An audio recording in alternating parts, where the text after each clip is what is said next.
Hello mes petits guys. Alors ça faisait longtemps que j'avais pas évoqué ce sujet et il me semble même que dans la dernière vidéo du style j'avais dit que c'était la dernière fois que je le ferais. Bah comme quoi il y a que les cons qui changent pas d'avis, puisque aujourd'hui je vais vous reparler du sujet. On va reparler de mon université en Corée, c'est-à-dire Ewha Women's University. Je vais pas vous parler de mes cours en général parce que je pense que j'ai quand même déjà fait pas mal le tour de la question, sauf s'il y a des choses que vous voulez savoir et que j'ai pas évoquées. Là à la limite je vous referai une vidéo, mais à vous de voir si vous avez des questions. Aujourd'hui je voulais évoquer quelque chose que en fait j'ai juste vite fait évoqué dans mes vidéos, mais je me suis jamais vraiment attardée dessus. Alors que c'est quand même un truc vachement chouette que j'ai fait à Ewha. Aujourd'hui je vais vous faire une vidéo sur mon travail en tant que Hongbodan, c'est-à-dire en tant que membre de l'équipe de promotion à Ewha. Je l'ai évoqué dans une vidéo il y a maintenant pas mal de temps. Pendant un niveau, j'ai été une des membres de l'équipe de promotion du centre de langue. Et je sais que pendant le Covid, donc en fait juste après mon groupe à moi, ils ont arrêté de faire ça tout simplement parce que comme on n'avait que des cours en ligne, on avait le Covid et tout ça, c'était compliqué de continuer à faire ça. Mais j'ai l'impression que là, ils commencent un petit peu à se remettre dans le truc. Donc je ne sais pas quand est-ce qu'ils voudront refaire ce projet-là. Mais je me dis que pour les personnes d'entre vous qui vont peut-être potentiellement aller à Ewha d'ici l'année prochaine, ou voilà, si jamais ce projet se remet en route, peut-être que certains d'entre vous aimeriez bien savoir ce que c'est pour savoir si ça leur plairait ou pas. Du coup, je vais vous parler un petit peu plus de ce que j'ai fait en fait, de mon taf dans cette équipe de promotion. Alors déjà, cette équipe de promotion, en quoi elle consiste? Ce sont les professeurs du centre de langue d'Ewha qui vont choisir 4 élèves, en tout cas pour moi c'était ça. Je ne travaille pas à Ewha, donc je ne sais pas ce qui se fait ou voilà ce qui est changé entre temps ou pas. Je vais vous parler de mon parcours et en l'occurrence là c'était bien 4 élèves, donc 4 élèves des niveaux 3 ou 4 que les professeurs ont choisi eux-mêmes pour faire partie de cette équipe de promotion. Cette équipe elle est donc chargée de faire la promotion du centre de langue d'Ewha pendant un semestre complet, c'est-à-dire 3 mois en Corée. Les professeurs choisissent parmi ces 4 élèves des profils différents puisqu'en fait ils recherchent, en tout cas pour faire au mieux, une personne de chaque nationalité entre gros guillemets, puisqu'en fait une partie de notre travail en tant que membre de l'équipe de promotion c'est de faire la promotion du centre en publiant pas mal de choses sur les réseaux et donc en faisant des traductions également, puisque tout ce qu'on publie on le publie dans des langues différentes, dans plusieurs langues différentes. Donc les professeurs choisissent des élèves de nationalités différentes pour pouvoir faire toutes les traductions possibles, on va dire. Pour mon équipe à moi, on était 4 filles. Il y avait une thaïlandaise qui faisait les sous-titres et la traduction en thaïlandais. Alors elle était chinoise. Non, elle était de Hong Kong et elle faisait le chinois traditionnel et le chinois simplifié et le cantonais il me semble. Il y avait une japonaise qui s'occupait du japonais et il y avait moi, la bonne occidentale, qui m'occupait de l'anglais et du français. Donc sur chaque publication, chaque projet, on avait toutes ces langues qui étaient disponibles sur nos vidéos, sur nos photos, pour pouvoir toucher un maximum de personnes avec la promotion forcément. Il faut savoir une chose, c'est que être Hongbodan, donc faire partie de cette équipe, ça prend du temps et de l'énergie, puisque tout ce que vous allez faire, tous les projets dont je vais vous parler un petit peu plus tard, en fait c'est des projets qui ne font pas partie de vos cours, puisque ça n'a rien à voir avec les cours en eux-mêmes. Vous allez vraiment être dans une équipe à part, avec des professeurs à part, ce ne sera pas vos professeurs de cours. Donc il faut savoir que il faudra donner du temps pour s'investir clairement dans ce projet. Un bon profil pour être Hongbodan, c'est clairement quelqu'un qui est motivé et quelqu'un qui pourra donner de son temps à ce projet. Et un petit peu plus spécifiquement, un bon profil pour être Hongbodan, c'est quelqu'un qui va avoir un très bon anglais, sauf si vous êtes d'origine chinoise, thaïlandaise, japonaise ou autre. Mais on va dire que la majorité de mon audience, vous êtes pour la plupart francophones. C'est très très bien de parler français, mais clairement, si vous voulez être sûr d'être sélectionné, il faut avoir un bon, voire un très bon niveau d'anglais. Moi c'était mon cas, donc ça m'a privilégié, heureusement. Si vous parlez que français, je vais pas vous dire d'abandonner, mais ça m'étonnerait que vous ayez autant de chance qu'une personne qui parle anglais, puisque forcément l'anglais c'est la langue qui recherche le plus, voilà. Également si vous êtes quelqu'un de créatif, que vous avez des bonnes idées, et si vous êtes quelqu'un en plus de ça qui connaissez le monde de la photo, des réseaux sociaux, de YouTube, des montages vidéo, des tournages vidéo, vous êtes un profil absolument parfait pour être un Hongbodan, puisqu'en fait c'est ce qu'on fait dans l'équipe de promotion. D'ailleurs, lorsque les professeurs regardent les inscriptions, en tout cas les présélection on va dire, quand ils regardent les profils, ce qui les intéresse le plus c'est, et puis d'ailleurs il y a une question dans le questionnaire à remplir, c'est sur quel réseau social est-ce que vous faites déjà vos projets personnels. Moi à l'époque j'ai mis en avant mes 2 chaînes YouTube et puis j'avais aussi un Instagram qui était un petit peu actif, donc forcément ça a aidé beaucoup. Mais c'est vrai que toutes les personnes pour lesquelles ce n'était pas le cas, en fait n'ont pas été sélectionnées. Toutes mes amies, en fait les membres de mon équipe, on était déjà toutes dans le domaine de YouTube, en fait on connaissait déjà toutes un minimum le tournage, le montage de vidéos. Si vous réunissez tous ces points, vous avez de très bonnes chances pour être un Hongbodan. Si c'est pas le cas, malheureusement ce sera plus compliqué. Si je parle personnellement, au niveau des inscriptions, ils nous ont demandé, les personnes qui étaient intéressées,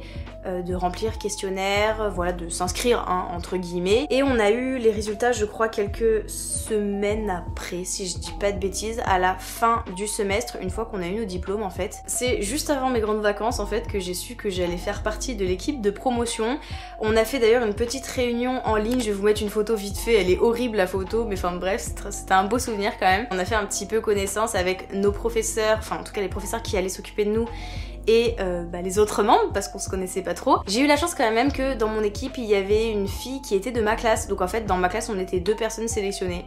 Que voulez-vous, on était dans la meilleure classe, voilà. Les 4 de cette équipe, on s'entendait mais tellement bien que voilà, c'était juste... Cette équipe elle était géniale, j'avais les meilleurs avec moi, clairement. Mais bref, je reviens sur le vif du sujet. Imaginons que vous avez été sélectionné pour être un Hongbodan au prochain semestre. Et qu'est-ce que vous allez devoir faire? Comment ça va se dérouler? Bien évidemment, vous n'avez pas besoin de regarder cette vidéo si vous venez d'être sélectionné, puisque votre professeur sera beaucoup plus à même que moi de vous l'expliquer en vous donnant tous les papiers nécessaires, hein. Mais bref, pour vous expliquer, en gros, pendant ce semestre, vous allez devoir créer des projets en groupe et créer des projets également en solo par vous-même. On nous a donné dès le début un planning à respecter avec chaque jour, telle personne doit sortir soit une photo, soit une vidéo. Ensuite, 3 jours après ce sera elle, 3 jours après ce sera elle, la semaine prochaine ce sera elle, etc. etc. etc. On avait un planning qui était quand même pas mal chargé. Chacune d'entre nous a eu à faire et à réfléchir, puisque c'est pas la professeure qui nous donnait les idées, c'était à nous de trouver les idées, de les soumettre à la professeure, et si la professeure validait, on pouvait commencer à bosser sur notre projet. Chaque membre du groupe a eu à faire au total dans le semestre 3 posts Instagram. Certaines d'entre nous avaient mis des photos un petit peu plus basiques, on va dire, c'est-à-dire, je sais pas, par exemple, study dans un café, ou pour les examens, on avait fait des posts exprès pour les examens. Donc voilà, ça pouvait être des choses comme ça en rapport avec les études. Ça pouvait être, et moi c'est ce que j'ai pas mal fait, des bonnes adresses à côté ou en tout cas dans les alentours du centre de langue pour que en fait les élèves puissent aller manger, puissent aller découvrir un café sympa, puissent aller découvrir un restaurant pas cher, ou voilà ce genre de choses. On a donc eu ces 3 posts chacune à faire sur Insta. Et on a eu une vidéo en solo à faire chacune. Quand je dis vidéo, ça veut dire le tournage, le montage, les sous-titres avec les traductions que les autres amis nous fournissaient du coup. À ce niveau-là, on a fait des vidéos assez sympas. Personnellement, j'étais la première à passer avec les vidéos, donc j'étais un peu stressée parce que c'était le plus gros projet, j'avais pas envie de faire des bêtises, et comme je savais pas comment faire, c'était voilà, j'avais personne sur qui prendre exemple entre guillemets, donc j'étais un peu stressée. C'était une vidéo très très simple, mais elle était quand même assez bien et utile, puisque j'ai fait une vidéo sur comment se rendre du métro, de la ligne de métro jusqu'au centre de langue d'Iwa. Et ça, cette idée, je l'ai eue Bah tout simplement parce que la première fois que je suis allée à Iowa, j'ai tourné mais alors partout pour arriver à trouver ce centre de langue, j'étais paumée. Donc je me suis dit, pour les nouveaux élèves, ça peut être sympa de montrer la route qu'il faut prendre pour y aller jusqu'au centre de langue. Il y a une autre de mes amies qui a fait une vidéo sur comment utiliser la bibliothèque d'Iowa, enfin voilà, on a fait des vidéos vachement sympas et ça c'était des projets qu'on a fait en solo du coup, on en avait une chacun donc on en a fait 4 pendant le semestre. Donc là c'était déjà du travail un peu plus poussé et qui nous a pris un peu plus de temps que les posts Instagram. Et je vais finir avec the big travail qu'on a dû à fournir et qui nous a pris vraiment beaucoup de temps finalement, c'est les projets en groupe. On a eu pendant le semestre 2 projets de groupe à faire. C'était 2 vidéos YouTube, donc un peu plus conséquentes cette fois-ci. Pour notre première vidéo, on a fait une vidéo de présentation du centre de langue et des communs, on va dire, de la partie vraiment genre store de Iowa.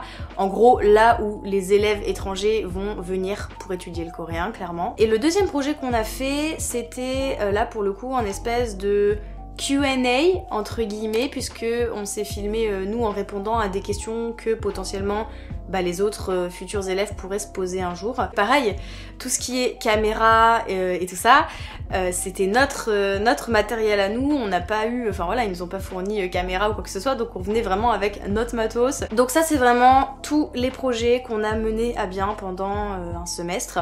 On a eu aussi pas mal de réunions avec les profs, forcément, puisqu'il fallait qu'on se mette d'équerre les unes avec les autres.